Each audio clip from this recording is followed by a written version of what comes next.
Hello guys and welcome back to another video. Today we are setting up October in my reading journal and I have to say that this video is a long one, so grab a snack, a cup of coffee or tea and enjoy it. For these last 3 months of the year, I'm going to use this travel size notebook because I ended up running out of space in my reading journal, so I'm very excited to try out this new size. I'm still using the initial spreads in my other journal, so I'm only going to use this one as the overflow. I'm not going to update the initial spreads on camera, otherwise this would be an hour and a half long, so we are going straight to the monthly cover page. But before that, let me introduce you to some beautiful journals that I'm going to use in 2026 that I got from Tifosi. Yes, my dream finally came true and I got my hands on these journals.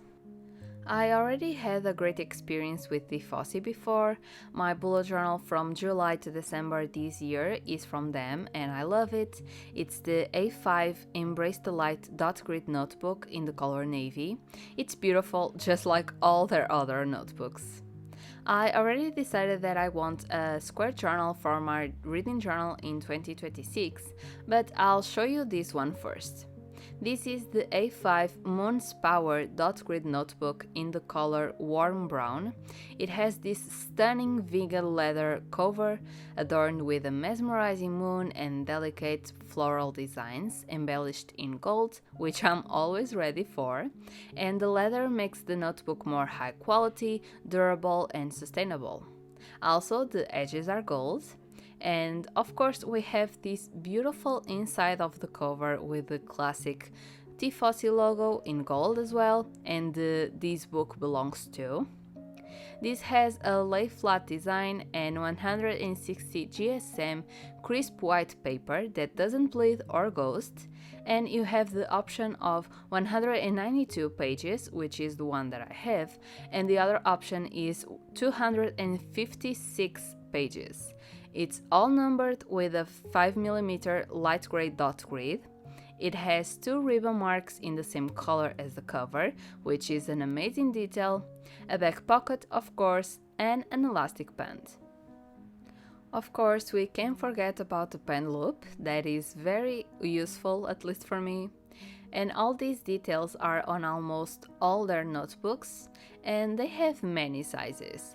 A5, which is the most common, then they also have A4, A6, B5, B6, and the newest size is the square. Then this next one is the A5 Gold Vintage dot grid notebook in the color brown. It has the same features and it's amazing as well. And this square one is my 2026 reading journal, so it's a little bit of a spoiler. This is the 8x8 Square Art Heirloom dot grid notebook in the color brown. The features are exactly the same, it just changes the size. And as you can see, I already began planning where everything goes, so I'm very excited to start setting it up. But I have a dilemma. I'm torn between these two A5 journals. Which one should I use for my bullet journal in 2026? I'm going to keep my journals in the brown color scheme, so let me know which one should I start the year with. If any of these journals caught your eye, you can use my code Juliana10 to get 10% off your order, and thanks to Tifosi for supplying me with this journal. So let's now go back to the setup. I had these 2 sticker sheets from the Patreon of Runamareuty. I'm a Patreon of hers and she sends a beautiful bundle every month. So I got these a few months ago. They are from separate bundles, but I think they fit the aesthetic of each other very well. So I decided to use them to put this whole setup together. As you can see, I'm going for the witchy vibe with this purple color as well, and since I'm also doing the Bewitched book challenge created by Erin Smith here on YouTube, I thought that these 2 sticker sheets were going to be perfect for that. So starting with the cover spread, I'm putting this beautiful die-cut sticker of the witch in the middle of the right page, and since it already covers most of the page, I'm only going to put this white doily behind it to make it look like a frame. And then I also put 2 washi tapes on the bottom part where I'm also going to put the title. I was very inspired to do this update on my reading journal. I literally had 5 hours of raw footage. I don't think I ever had this many hours of video, so it took me a long time to edit this one, but I'm very pleased with the spreads, and that's what really matters. Also, this new size is very fun to play with. I usually use an A5 size, but I think I really like this one.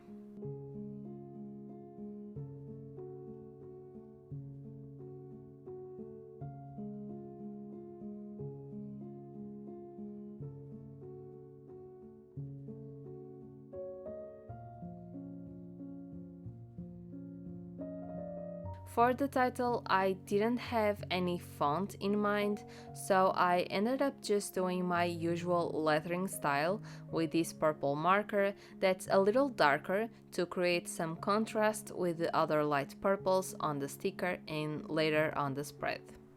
So for the left page, I decided to just decorate it. I usually make a calendar or a summary of my reads, but I didn't have that much space, so I decided to just decorate with some papers and stickers. The purple paper on the background was also part of one of the bundles, so I ripped 2 corners to put on the page, and then I used a piece of the doily to make another layer on the background. I didn't want to overwhelm the spread with much stationery, so I only used 3 washi tapes to complement the theme.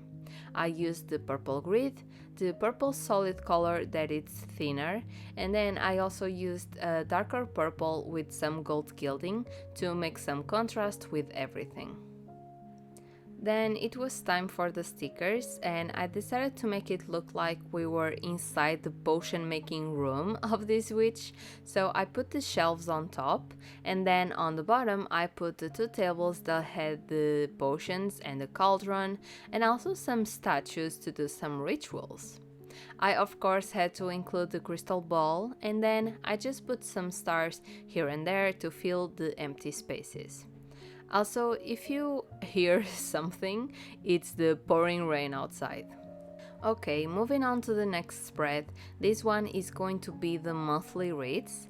I did this spread last month and I loved it, so I decided to do it again, and it's kind of like a summary of everything that I read that month, and this way I can include some DNFs or books/mangas that I just didn't love enough to make a spread for them. I had 2 of these frames with titles on them that came with the bundles as well. This one is the My Pocket of Time, which I think it's perfect for this spread since it's kinda like a time capsule with all the books that I read in October. And then the other one is the Whims and Wonders, and I'm going to use that in the next spread. So let me tell you what books I read and ratings. I started the month with Carving for Kara by Melissa McSherry and Dana Leanne to get in the spooky mood, and I gave it 3.5 stars. Then we have Grave Matter by Karina Hale, which I gave 4 stars. To Sway a Flame by Brianna R. Schaefery, and I gave it 4 stars as well. And then Leave Me Behind by Kate M. Moronova, which I gave 3 stars. Then I read or heard an audio drama called The Timekeeper, created by Matthew A. Brown and produced by the podcast Heart Starts Pounding, and I gave it 4 stars. And now for my manga/manhwas, I read My Rental Boyfriend, Uzaki-Kon wa Ikenai Koto Shitai. I absolutely messed up that title. Then we have The Star and the Hedgehog, Wonder Love at Midnight, and last but not least, Master Please Leave a Mark. And these don't have any rating since I still have to come up with a rating system for them. Also, all these mangas or manhwas are boys love or yaoi, and they have a lot of spicy scenes, so just be aware of that. While I told you about the books, we moved on to the Bewitched Reading Challenge spreads, and I'm not going to go into detail about this, since first I don't really can explain it that well, and second, it's already past the time for it to be relevant. We are currently in November, so I'm just going to briefly give you some context. This challenge was created by Erin Smith last year, which I didn't participate in, but this year she made some changes and I decided to try it out and see how far I could go. So I'm going to read you the rules so it's easier to understand. The season of shadows has arrived, and there's magic afoot. You discovered a grimoire filled with spells and enchantments. Your task is to cast as many as possible before the veil falls at midnight on All Hallows Eve. How the challenge works? Each spell contains a set of 3 themed reading prompts known as charms. Complete all 3 charms to cast the spell and earn points. Choose the spells and charms that call to you and work through them in any order. There are 3 difficulty levels for this challenge. Soul Chisel is the hard. Each book completed can only be assigned to 1 charm. Twin Sigil is the medium. Each book completed can be assigned to 2 charms as long as it fits both prompts, earning points for both. And the easiest is called the Triple Sigil. Each book completed can be assigned 2 and earn points for 3 charms as long as it fits all prompts. However, books can only be assigned to a maximum of 2 charms from the same spell. A single book cannot be used to complete all 3 charms for a single spell. So basically we have this spell book that has many spells, and below each spell we have 3 charms or prompts. To cast a spell, you have to complete the 3 charms, but you earn points even if you only complete 1 charm instead of the spell. I chose the easy difficulty, which means a book can be assigned to 3 charms and a maximum of 2 per spell. And I chose this one because I don't read a lot of books in a month. This is actually my record. I only read 2 to 3 books a month, so for me, reading 5 is a rare moment. Also, I like the sigil symbol a lot more than the other 2, and the color ended up fitting the theme so nicely. I think it was meant to be. I didn't talk about the spreads at all, so I downloaded the printables of the challenge, including the sigils, and I sized them to fit on the page. And since it already had many words, I didn't want to fill the page with much decoration, so I only used the darker purple washi tape as a frame around the paper.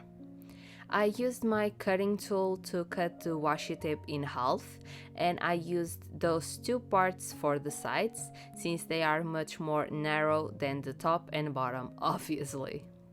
I made the titles in the same lettering as before, but I used the lighter purple as the main color and the darker purple as the drop shadow.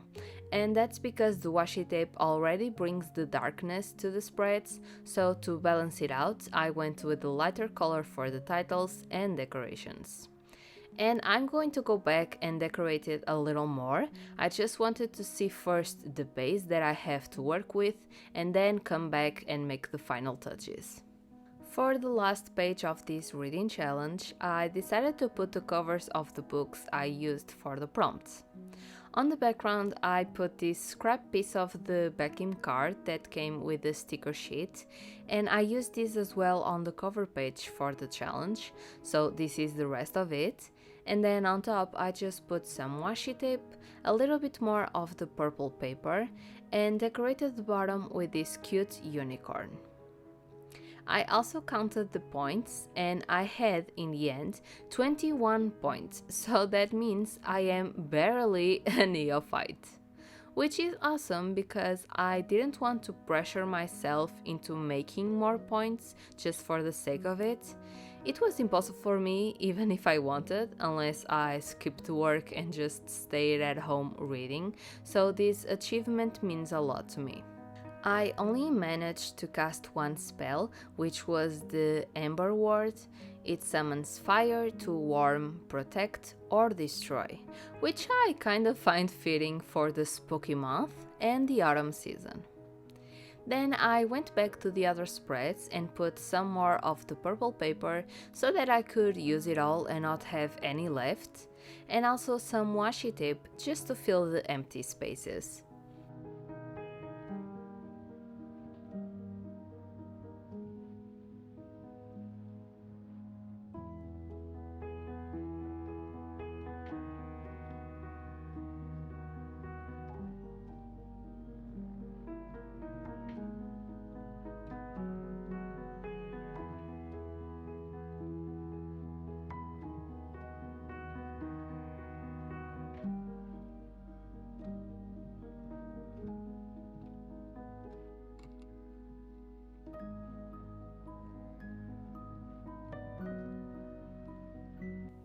With some more tiny stickers to finish the challenge, we can move on to the first book review, which is for Carving for Kara.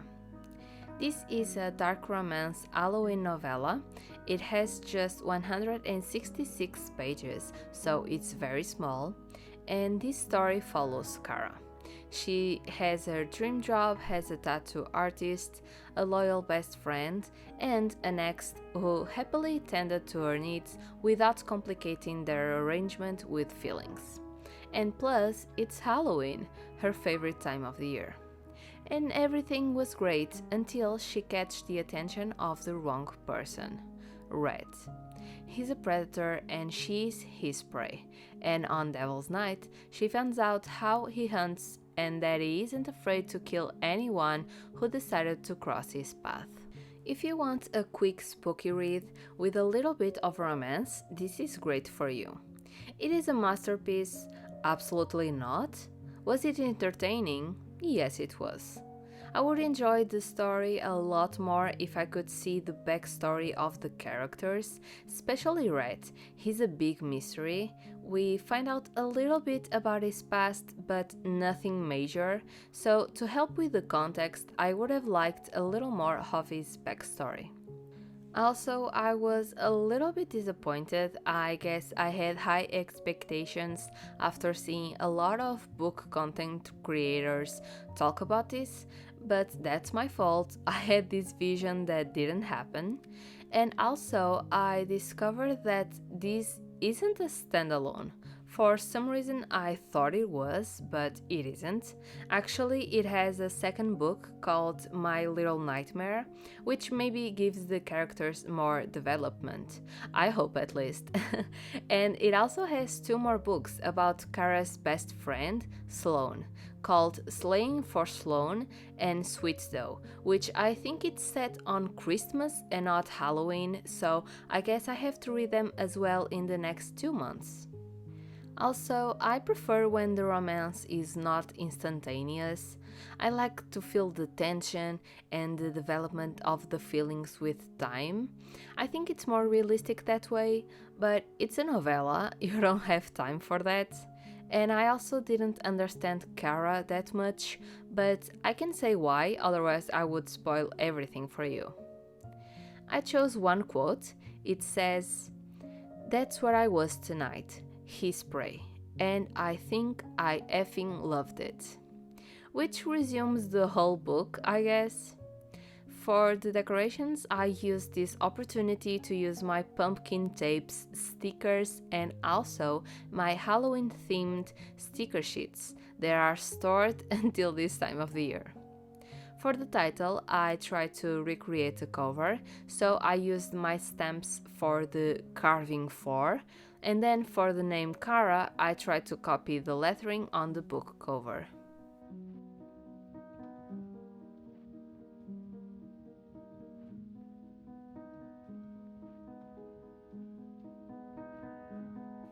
And that's it for this book, so let's continue to the next one, which is Grave Matter. This is a horror romance that meets sci-fi and gothic psychological thriller in one single book. This was a roller coaster. For half the time, I didn't understand anything that was happening.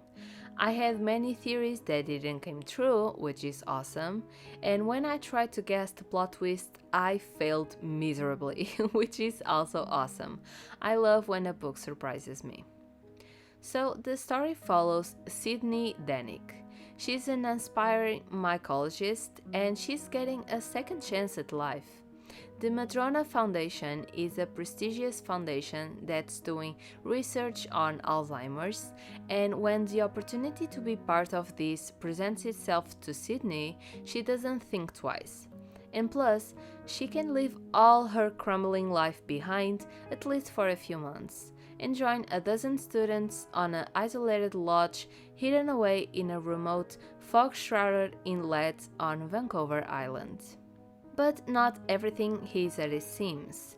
Everyone around her seems to hide a terrible secret, including the resident psychologist she's falling in love with. A student disappears, and no one but Sydney seems to care. Ghosts walk the halls, snow falls in the middle of summer, and dead animals move like the living. And when Sydney tries to get to the bottom of all these mysteries, she begins to doubt if she's going crazy. But if she's not, and this is all real, then it means that the biggest mystery and monster of it all is the Madrona Foundation. Guys, this book was so good. In some parts, I even had goosebumps, and it had me aware of the dark in my room because I was reading it at night. I only didn't give these 5 stars because sometimes Sydney made some dumb decisions, which I guess were for the plot, and in the end everything was explained. But it annoyed me a little bit. But if it wasn't for that, this book was a solid 5 stars. If you loved Gothicana, this was the vibe. They're all adults, but the taboo student teacher was there and the missing students as well, so just check it out. Also, the plot twist was so good, it was almost on the level of Pen Pal, which I read in September, and it was amazing as well. For the quote, I chose, "I'm burning up for you. You're my fever, Sid, no cure." Which makes sense to the whole story, and that's it for this one.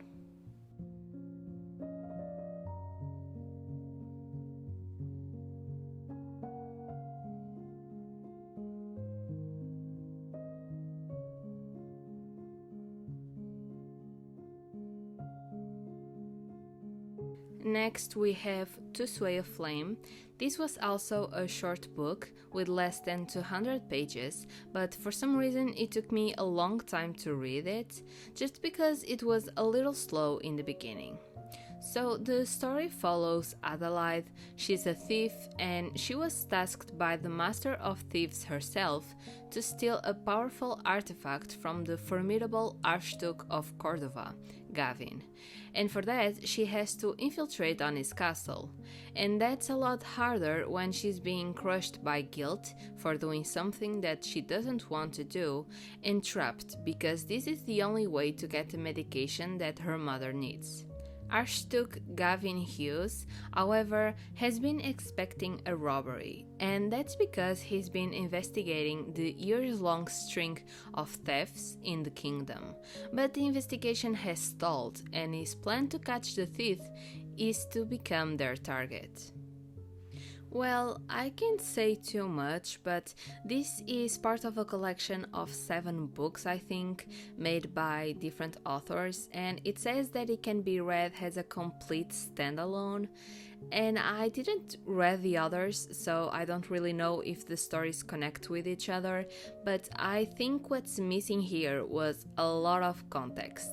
For example, they talk about this war in which Gavin participated in, together with another friend and the king, and it's supposed to be a battle against dark forces of some sort, and this artifact that Adelaide is supposed to steal can really be decisive in the future of this kingdom, which is also something that wasn't really explained a lot.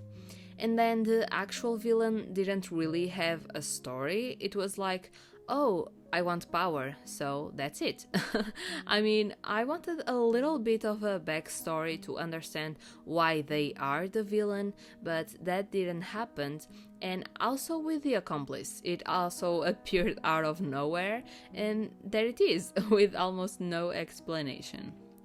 Now that I talk about it, I should have given it 3 stars, but the story is not that bad. It's actually interesting, but nothing special.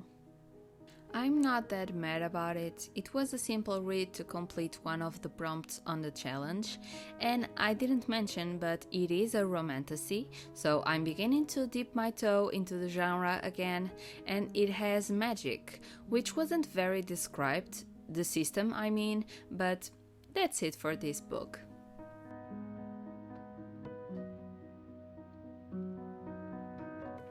Okay, next we have Leave Me Behind. And when I say that this book was a disappointment, I really mean it. I was so excited to finally read this viral book that every dark romance reader was talking about, and it broke my heart with a disappointment. But first, let's talk about the story. So the story begins with Nell Gallows. She is the sole survivor of an elite Dark Forces squad named Riot after an attack 2 years ago in Patagonia. Unsurprisingly, she's being put as the top candidate for the Special Ops team named Malum, the squad that goes where no one else will or can. But there's only one problem. Malum blames their one casualty from the Patagonia mission on the Riot squad, and she fully expects that she has a one-way ticket to a death sentence. So, with nothing to lose, she meets an interesting guy on the plane to California, and why not have a one-night stand, at least to release some stress. And it was all there was supposed to be, one night where she can be free. That is, until they both find out that the guy she slept with is not only her new comrade, but also the one she dreaded meeting the most, her immediate superior and untouchable devil in the field, Bones. He's the most cruel, unforgiving man that she met until now, and he hates her, and he makes sure she knows it. But when their mission goes sideways, they learn that they both have very terrible secrets, and they have no other choice but to trust each other in order to survive. The premise? Amazing. The action? Amazing. The characters? Not so much. The only thing I appreciated in the whole book was the action. I think it was very interesting learning about strategy and the missions and things like that, but oh god, the characters. I mean, I didn't like a single one, like really, not one in the whole book. First, I hate Bones, he's a psychopath, and I think what he did to Nell was assault. And guys, I read many dark romance, and sometimes there are lines that the author doesn't cross or cross, and I get it. There's many fetishes and things like that, but I think this one was a little overboard. And another thing that annoyed me so much was that he wanted Nell. Then in the next second, he pushes her away. In the beginning, I get it. In the end, come on, you don't have a reason to be that way. Nell, I also didn't like because of the end of the book. How can you be forgiving towards that one person who did the unthinkable? And I'm not talking about Bones on this one. Then the squad, a bunch of sexists that can be likable, not even after everything they went through. And the ending? The ending was a moment of what the hell? Why go through that whole ordeal if that was how it ended? I hate it so much. I didn't even thought of going this hard on the book, but maybe I should drop the rating from a 3-star to a 2-star. The only thing I liked was this spread. It came out really pretty even though I didn't like the book. Okay, now we are on the Timekeeper spread, and as I said before, this is an audio drama produced by the Heart Start Spawning podcast here on YouTube. I'll leave the link below, you can listen to it for free, and I really like the story. The Timekeeper is a 2-hour horror/thriller audio drama that follows 17-year-old Charlie and his best friends, Gamma and Zoe, as they're pulled into a life and death version of a video game called 13 Keys. When Charlie's Funland co-worker dies under mysterious circumstances after losing the game, Charlie discovers it was part of a tech company's research program led by a man named Jacob Fairchild. The program ended years ago when Fairchild burned the facility down with himself and all the participants inside. But the game has resurfaced, and it seems like no one who plays it survives. To win, Charlie will have to uncover the truth of what happened at the facility and beat the game and its omnipresent force, the Timekeeper. It was so good. The story was so interesting and gripping. You really are excited to see what comes next and how Charlie has to solve the story. I really liked the sound effects that made the whole story much more involved. You can feel like you're there with them, and the voice actors were so good as well. Gamma, he was such a relatable character. I really loved him. He was my favorite. And on the spread, I tried to recreate the 13 keys with the stickers on the corner.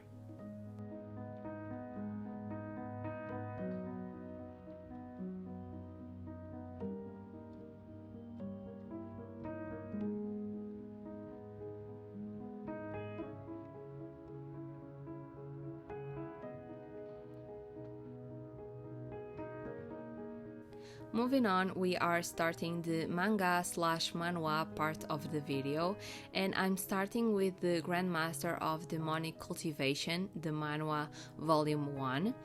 As I said before in the previous videos, my birthday was on Halloween, and besides this being my favorite donghua, which is basically the Chinese version of an anime, I relate a lot to Wei Wuxian, which is the main character of the story and the one I'm featuring here on the spread, because his birthday is also on Halloween, so I really liked that connection. And because it was my birthday, I decided to treat myself and buy the physical manhwa, which is expensive, but I really want to make the collection, and why not start on my birthday? So let me first introduce you to the story.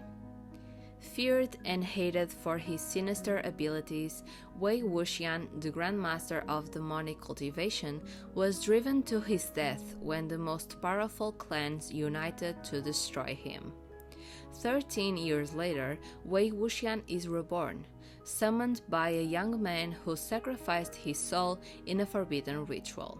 And now Wei Wuxian is bound to seek vengeance on the stranger's behalf or risk the destruction of his own soul. But when an evil entity emerges, a familiar face from Wei Wuxian's past suddenly appears amidst the chaos, Lan Wangji, a powerful cultivator who will help shine a light on the dark truths that surround them. I love this story so much because I think it's very well written, it's very intricate, and we learn so much about the characters, not only the main ones, but also how one decision can make a difference years later. I really recommend this story. It's very tragic, but I promise it has a happy ending, a really cute one, so I hope you also read it or watch it somewhere. For me, it's a comfort show for sure, and I actually also did an AMV, which means anime music video, a few years ago on another channel about donghua, so I'll link it below if you are curious about it before you watch it.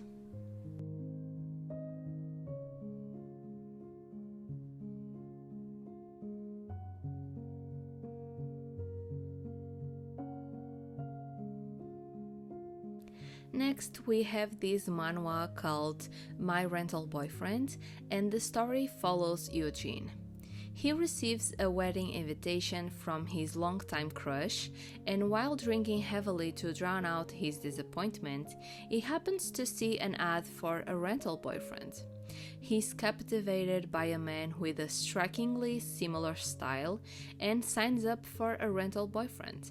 But the thing is, the man that shows up on his door is completely different than what he expected. And since the ad was originally only for women, the rental boyfriend decided to make an exception just this once. So now Eugene has to go with it. This one wasn't anything special, but it was cute, I guess. The couple was unexpected, and it really shows the power that looks don't always match the personality of the person. Sometimes they would have some misunderstandings, but they were solved really quickly. I still don't know how to rate the mangas or manhwas. I want to come up with a similar version of the pitch system, the one that I'm using for the books, so if you have any idea, please let me know in the comments.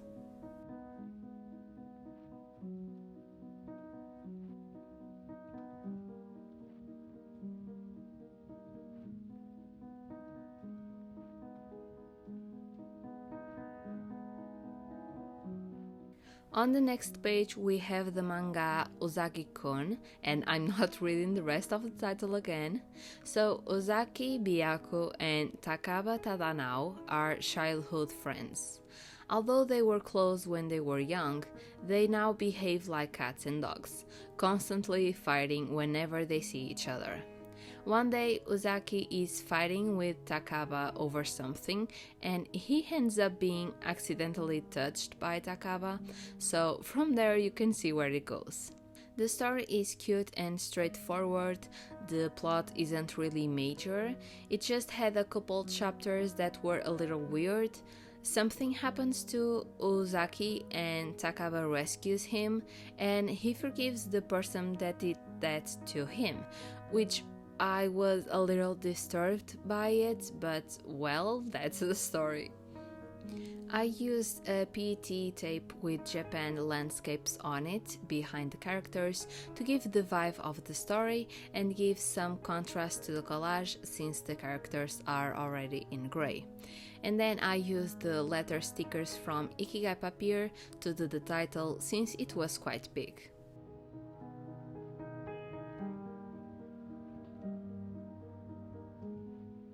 Next, we are doing the collage for the Star and Hedgehog manga. Ikumi, the one with light hair, is a handsome, cheerful and popular university student returning home for the summer, where he meets Arukuyu Yamabushi, an edgy-looking gardener working temporarily at his house. Arukuyu is cold to him and tries to avoid him, leading Ikumi to discover the shy personality behind the piercings when Arukuyu admits that he gets nervous in front of cool guys. Their friendship begins to warm, but suddenly after seeing a smiling and shirtless Arukuyu, Ikumi feels something strange in his chest. So, of course, they fell in love with each other, and since Arukuyu is a gardener, I decided to put some flowers behind them, and I chose red specifically just to match a little bit with the colors on the manga's cover.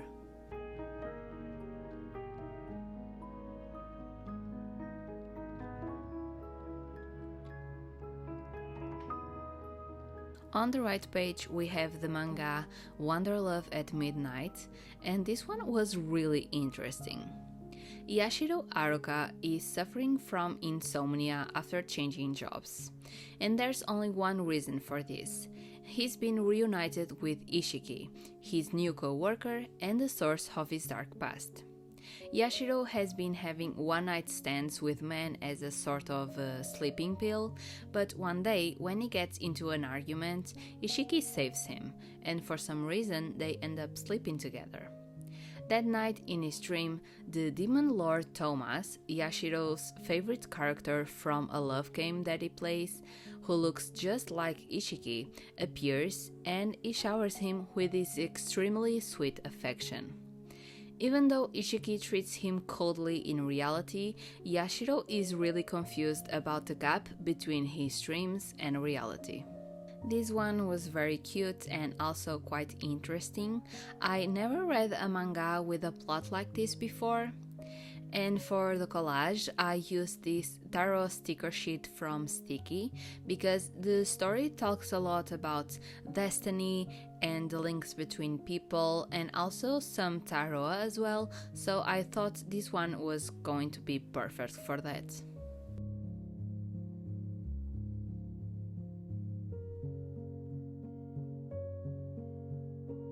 We are now on the last spread of this setup, and this one is for the manhwa Master Please Leave a Mark. What if your perfect boyfriend showed up at your front door? Not as a date, but as a delivery. Everyone else has an android to make their lives easier, but Ajun can afford it. He can barely afford to keep the loan sharks off his back, so when his best friend drunkenly gives him an unnecessarily hot and scarily powerful android, Ajun feels obliged to sell it to fix his situation. But Ajun needs a little love in his life as well, and this android is committed to serving his every need. Guys, hear me out. I was also a skeptic in the beginning, but it was so good. I never thought I would feel so many emotions reading a love story between a human and a robot.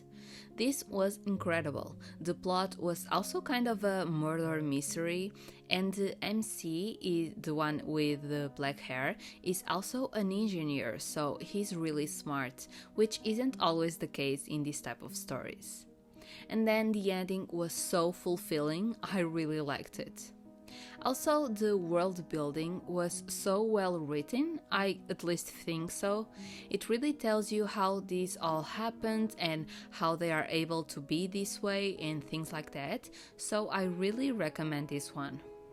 I didn't have any type of robot or sci-fi stationery, so I decided to use these stickers that are from a freebie from Ikigai Papier.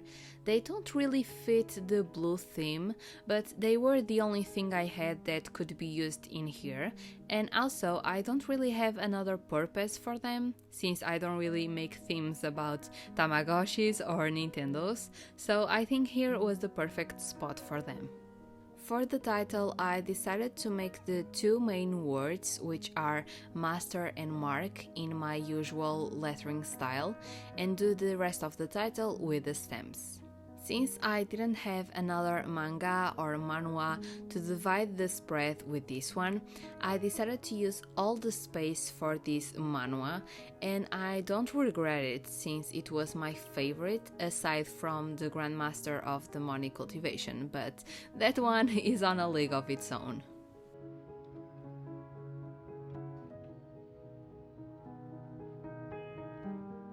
And with this spread done, it's time for the final flip through. This was a very long one, so I really hope you guys enjoyed it.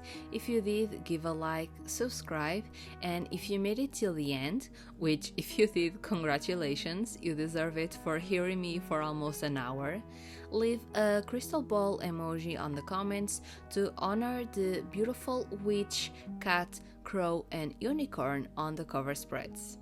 Don't forget to check out T-Fossi and use my code Juliana10 to get a discount on those beautiful journals in so many sizes. My favorite book was for sure Grave Matter, and the biggest disappointment was Leave Me Behind. So this month was kinda mid in terms of reading, nothing to stand out. Let me know if you read any of these and what are your opinions on them. We can have all different experience with the same book, so I'm quite curious about that. I really hope I gave you some ideas and inspiration for your own reading journal. And also, my favorite time of the year is coming, so subscribe to not miss the new reading journal setup and also the new bullet journal setup.